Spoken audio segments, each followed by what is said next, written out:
नमस्कार दोस्तों, आज मैं आपके लिए भगवान भोलेनाथ और शनिदेव की एक रोचक कहानी लेकर आई हूँ। दोस्तों, शनिदेव को न्याय का देवता माना जाता है।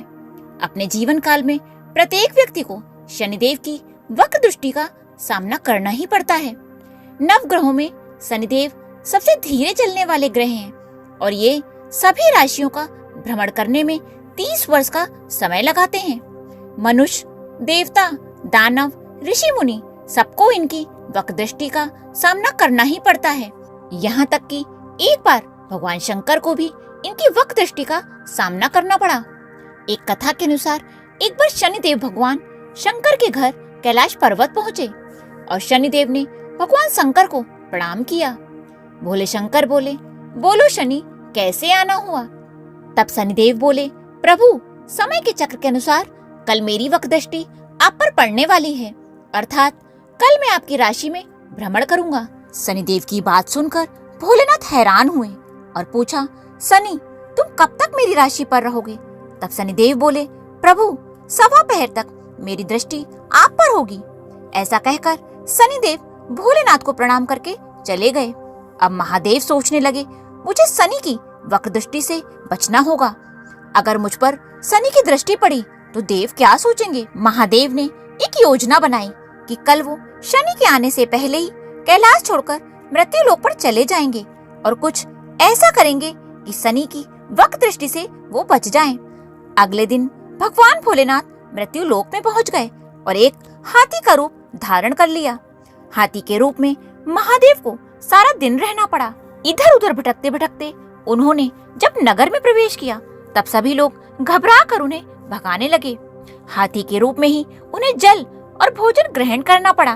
दिन ढला तो महादेव ने सोचा कि अब तो पूरा दिन व्यतीत हो गया है, अब तो मैं शनि की वक्र दृष्टि से बच गया हूँ, अब तो मैं कैलाश पर्वत पर लौट सकता हूँ। ऐसा सोचकर महादेव हाथी का रूप त्याग करके कैलाश को लौट गए। कैलाश पहुँचते ही महादेव ने देखा कि शनिदेव तो पहले से ही वहाँ मौजूद थे। उन्होंने महादेव को देखते ही प्रणाम किया। उन्हें देख भोलेनाथ मुस्कुराए और बोले, देखा शनि, मैं तुम्हारी वक्र दृष्टि से बच गया। तुम अपनी वक्र दृष्टि मुझ पर नहीं डाल पाए। महादेव की बात सुनकर शनिदेव बोले, हे प्रभु, मेरी वक्र दृष्टि से न तो देव बच सके, न ही मानव, न दानव और न ही आप बच सके। महादेव ने हैरान होकर पूछा, वो कैसे? तो शनिदेव बोले, प्रभु, ये मेरी वक्र दृष्टि का ही प्रभाव था कि आपको अपना वास्तविक रूप त्याग कर हाथी की योनि में जाना पड़ा, इधर उधर भटकना पड़ा, पशु योनि में ही अन्न जल ग्रहण करना पड़ा, अपना निवास स्थान कैलाश छोड़ना पड़ा। जब मेरी दृष्टि आप पर पड़ी, उसी पल आप उसके पात्र बन गए।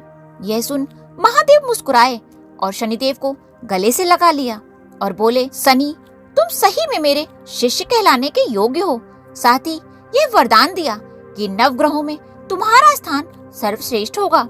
जीवन में सही काम करने वाला तुमसे कभी भी भयभीत नहीं होगा और जल में कमल के समान ही सुरक्षित रहेगा।